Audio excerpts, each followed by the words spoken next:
Third এপিসোডের শুরুতেই টমিকে একটা পাবে দেখতে পায়, যেখানে দুজন আইআরএ মেম্বার তার সাথে দেখা করতে এসেছে। তারা জানতে পেরেছে যে বিএসএ থেকে যেই গানগুলো চুরি করা হয়েছে সেটা পিকি ব্লাইন্ডার্সই করেছে। তাই তারা বলে এই গান তাদের দিয়ে দিলে সে প্রচুর অর্থের মালিক হবে। কিন্তু টমি এই পুরো বিষয়টাই অস্বীকার করে পরিস্থিতি হ্যান্ডেল করে নেয়। এদিকে এই মিটিং এর সব কথা কিন্তু গ্রেস চুপি সারে শুনছিল। তাই ব্যাপারটা নিয়ে আরো বেশি ইনভেস্টিগেশন করার জন্য সে ওই দুই আইআরএ মেম্বারের পিছু নেয়। কিন্তু একটু দূরে গিয়ে সে তাদের একজনের কাছে ধরা পড়ে। লোকটা বুঝতে পারে এ হলো স্পাই, তাই তার হাতে আর কোনো সুযোগ না থাকায় বাধ্য হয়ে গ্রেস তাকে গুলি করে হত্যা করে। এই ঘটনায় গ্রেসটা অনেক শকড হয়ে পড়ে, কারণ এই প্রথম সে কাউকে হত্যা করে নিজের হাত লাল করেছে। এদিকে আন্ট পলি টমিকে জানায় যে সে অনেক বলা সত্ত্বেও ফ্রেডি এই এলাকা ছেড়ে চলে যাচ্ছে না।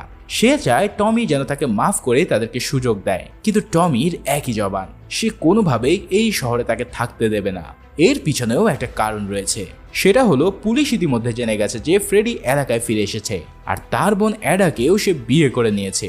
এখন পুলিশ টমিকে জানায় যে যদি ফ্রেডি এখানেই থাকে তাহলে তার সাথে সাথে তার বোনকেও অ্যারেস্ট করা হবে। এখন পিকি ব্লাইন্ডার্সের বোনকে অ্যারেস্ট করা মানে তাদের পুরো পরিবারের বদনাম। তাই সে 2000 পাউন্ড ও একটি টিকিট ফ্রেডিকে দিয়ে যায় যাতে সে অ্যাডাকে নিয়ে আমেরিকা চলে যায়। কিন্তু ফ্রেডি সেটা তো নেয়ই না, উল্টো টমিকে গান পয়েন্টে রেখে তার সাথে ফাইট করতে চায়। টমি সুযোগ বুঝে তাকে কুপকাত করে দেয়, আর দুজন দুজনের দিকে গান তাক করে। চাইলেই টমি তাকে মারতে পারত, কিন্তু নিজের বোনের কথা চিন্তা করে সে তাকে ছেড়ে দেয়। অন্যদিকে গ্রেস আবারও মিউজিয়ামে চলে যায় ক্যাম্বেলের সাথে দেখা করতে। সেখানে ক্যাম্বেল তাকে আর রিস্ক না নেওয়ার জন্য অনুরোধ করে এবং চাইলে সে এই মিশন থেকে সরে যেতে পারে বলেও সে জানিয়ে দেয়। কিন্তু গ্রেস বলে যেহেতু আমি একবার ঢুকে গেছি তাই চাইলেও আমি বের হতে পারবো না। ইতিমধ্যে নেক্সট রেসের সময় ঘনিয়ে আসলে টমি চলে যায় চাইনিজ মার্কেটে, আর সেখানে তার একটা স্যুট পছন্দ হয়, কিন্তু সেটা আগে থেকে বিলি কিম্বার কিনে রেখেছিল। ইতিমধ্যে সেখানে বিলি কিম্বার উপস্থিত হলে সবাই ভাবে এখন হয়তো কোনো ঝামেলা হবে, কিন্তু টমি বলে দেখুন আমি ইনফরমেশন পেয়েছি যে আগামীকালের রেসে লি ব্রাদার্সরাও এখানে আসবে আর আপনার সব বেটিং এর টাকা ছিনতাই করে নিয়ে যাবে। হেল্প লাগলে বলবেন, আমি আপনার জন্য রেডি। এই বলে সে চলে যেতে চাইলে বিলি বলে কাল রেসে তোমার বাড়ির ওই সুন্দর মেয়েটাকেও নিয়ে এসো। জবাবে টমি জানায় অলরেডি আমি তাকে ইনভাইট করে দিয়েছি।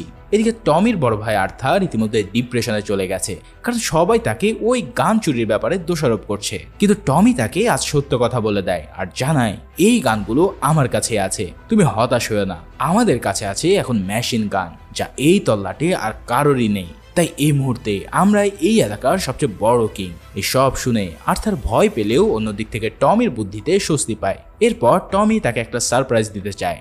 সে ওই বারে গিয়ে বলে এই বার আজ থেকে তোমার, তুমি নিশ্চিন্তে এখানে রেস্ট নিতে পারো। সেই রাতে টমি ঘুমিয়ে গেলে প্রতি রাতের মতোই তার স্বপ্নে আসে প্রথম বিশ্বযুদ্ধে সব বিভীষিকাময় স্মৃতিগুলো, যার কারণে সে রাতেও ঠিকমতো ঘুমাতে পারে না। সেদিন রাতে ড্যানি ফিরে আসে লন্ডন থেকে, আর টমিকে ইনফরমেশন দেয় যে লন্ডনের কিছু লোক আইআরএ খুনের ব্যাপারে পিকি ব্লাইন্ডার্সকেই দোষ দিচ্ছে।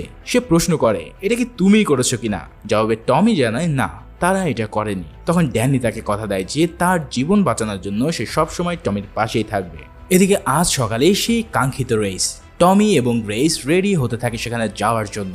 গতদিনই টমি গ্রেসকে বলেছিল যে তোমাকে আমি ওখানে নিয়ে যাচ্ছি বিলি কিম্বারকে ডিস্ট্র্যাক্ট করার জন্য, তাই আজ তোমার কাজ হবে ওকে মোহিত করে ডিস্ট্র্যাক্ট করে ফেলা। সেই প্ল্যান অনুসারে তারা দুজনেই খুব সুন্দর করে সেজেগুজে চলে যায় রেসে। অন্যদিকে আর্থার তার গ্যাংদের রেডি করতে থাকে লি ব্রাদার্সদের সাথে ফাইট নেওয়ার জন্য। তারা সবাই বিভিন্ন অস্ত্রশস্ত্র নিয়ে বেরিয়ে পড়ে রেসের উদ্দেশ্যে। ইতিমধ্যে টমি আর গ্রেসি সেখানে পৌঁছে যায়, আর বিলিকে দেখিয়ে দেখিয়ে তারা দুজনে ড্যান্স করতে থাকে। বিলি গ্রেসের হট লুক দেখে তার মাথায় তো নষ্টামি চেপে বসে। অন্যদিকে ঠিকই লি ব্রাদারের লোকজন এসে সেখানকার বুকিদের কাছ থেকে বেটিং মানি ছিনিয়ে আনছিল। ঠিক সেই সময় আর্থার তার গ্যাং নিয়ে এসে তাদেরকে ধবল ধোলাই দেয়, আর সব টাকা রিকভারি করে তা টমির হাতে পৌঁছে দেয়। এবার টমি সেগুলো নিয়ে বিলির কাছে চলে যায়, আর সব টাকা তাকে দিয়ে বলে আপনার লোকজন আপনাকে প্রোটেকশন দিতে ফেল মেরেছে, আপনি চাইলে এখন থেকে পিকি ব্লাইন্ডার্সের স্পেশাল প্রোটেকশন সার্ভিস নিতে পারেন। বিনিময়ে সকল উদ্ধারকৃত টাকার 5% আমি নেব, আর প্রতি রেসে 3টি লিগাল বুকিং আমি করব। বলুন ডিল ফাইনাল কিনা? এখন পিকি ব্লাইন্ডার্সের এমন বিদ্যুৎ গতির কাজ দেখে মালটা বেশ ইমপ্রেসড হয়। তবে সে বলে ডিল করতে পারি যদি তুমি তোমার ওই বার লেডিকে 2 ঘন্টার জন্য আমাকে দিতে পারো। এর বিনিময়ে তুমি 2 ঘন্টা আমার বউকে নিজের বউ ভাবার সুযোগ পাবে। মানে বুঝতে পারছো শালা কত বড় হারামি। তাই এই ডিলে তাকে যেভাবেই হোক সফল হতে হবে। তাই সে চলে যায় গ্রেসকে এই অফার মানানোর জন্য। প্রয়োজনে সে অনেক টাকাও তাকে অফার করে, কিন্তু গ্রেস জানায় সে কোনো প্রস্টিটিউট না যে যার তার সাথে সে শোবে। কিন্তু টমি বলে, তুমি আমার গ্যাংয়ের পার্ট যদি হতে চাও তাহলে এই রিস্ক তোমাকে নিতে হবে। যদি বেশি ব্যাত্তমিজি করতে দেখো তাহলে ওর মিডিল স্টাম্পে এক লাথি মেরে চলে এসো। এই সব কথা শুনে গ্রেস অনেক ডাম্পড হয়ে যায়, কিন্তু এই মিশনে থাকতে হলে তাকে এটা করতেই হবে। এখন এই ডিল মোতাবেক বিলি চলে যায় গ্রেসকে নিয়ে, আর টমি নিয়ে আসে বিলির বউকে। বিলির বউ তো বলেই বসে যে তোমার মেয়েটা হয়তো হোর হতে পারে, কিন্তু আমি হোর না, তাই আমাকে কিছু করার চিন্তা করো না। আরে ওই বেটি কি আর জানে থমাস শেলবি এসব মেন নেশায় থাকে না, তার কাছে বিজনেসটাই সবার আগে। অন্যদিকে বিলি কিম্বার কিন্তু গ্রেসকে নিয়ে তার সাথে জোর জবরদস্তি করতে থাকে। গ্রেস যখন দেখে ভাব ভালো না, তখন সে তার পিস্তল বের করতে চায়, তবে সময় ও সুযোগ সে কিছুই পায় না তা ব্যবহারের জন্য। এদিকে একদম পারফেক্ট টাইমে টমি সেখানে উপস্থিত হয় আর হেভি এক চাল চালে। টমি বলে, মিস্টার কিম্বল সরি, আমি বলতে ভুলে গিয়েছিলাম যে এই মেয়েটা সিফিলিস রোগ আছে, তাই আপনি যদি এর সাথে কিছু করেন তাহলে এই রোগ আপনারও ছড়িয়ে যাবে। এই কথা শুনে তো বিলি লাফ দিয়ে তাকে ছেড়ে দেয়, আর এই যাত্রায় গ্রেসি নিজেকে বাঁচাতে সক্ষম হয়।